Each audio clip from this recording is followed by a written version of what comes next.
Today in the show, we're going to be talking about some interesting things I have noticed in Steven Universe.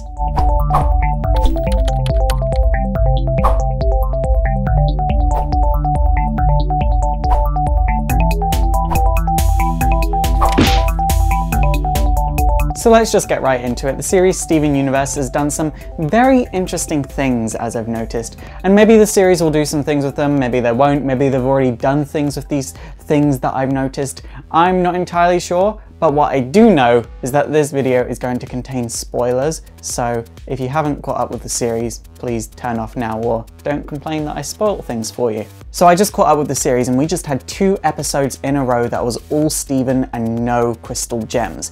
Could it be that the writers are creating a rift between Steven and the crystal gems? Like, just a natural rift, they're just drifting apart, and Yellow Diamond is going to take advantage of that rift and try and manipulate Steven to going on the Homeworld Gems side.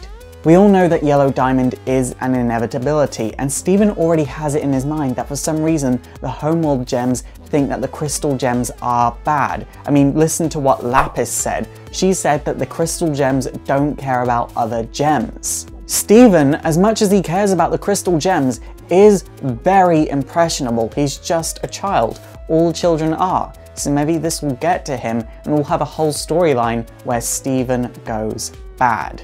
So this next bit, something's already been done with it, but it's kind of cute, so I kind of want to talk about it. So in the song Giant Woman, Steven sings a line that's something along the lines of, "But if it were me, I know I'd wanna be a giant woman, a giant woman." Then when he fuses with Connie and becomes Stevonnie, he becomes a giant woman. Again, this is just cute, it's nothing major at all, but I really liked it.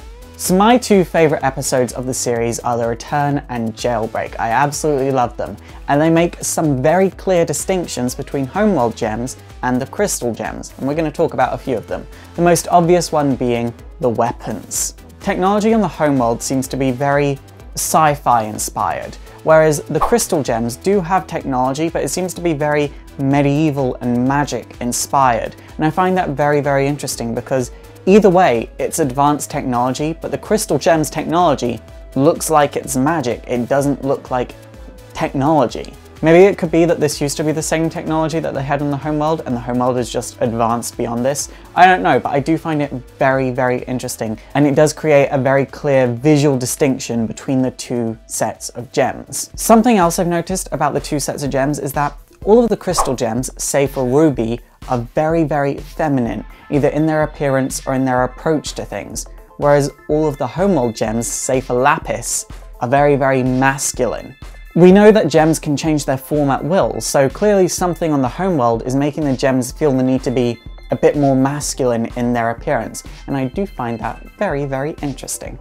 Now, something I do find very, very cute. In the pilot of Steven Universe, Steven sings the theme song for the Crystal Gems, and Garnet is the first one to start clapping along because she likes the theme song. And obviously this is considered non-canon now, but in the extended theme song, Garnet is once again the first gem to start clapping along with Steven's singing. And I do find this just so cute. I mean, Garnet is my favourite gem.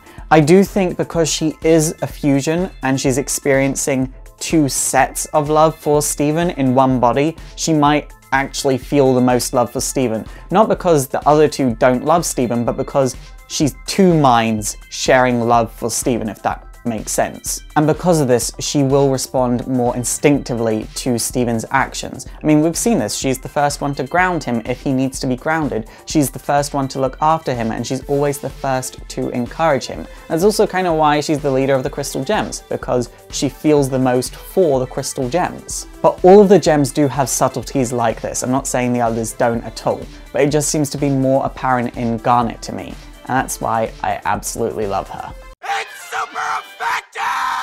Okay guys, that is it for today. So what things have you noticed about Steven Universe that I didn't talk about? Please let me know in the comments down below. And also don't forget to thumbs up and subscribe if you want to see more history videos. And also don't forget to like me on Facebook, follow me on Twitter, support the show by checking out my Patreon if you want to see bigger and better and more history videos. And also don't forget to subscribe to my vlogging channel, my gaming channel, and follow me on Twitch.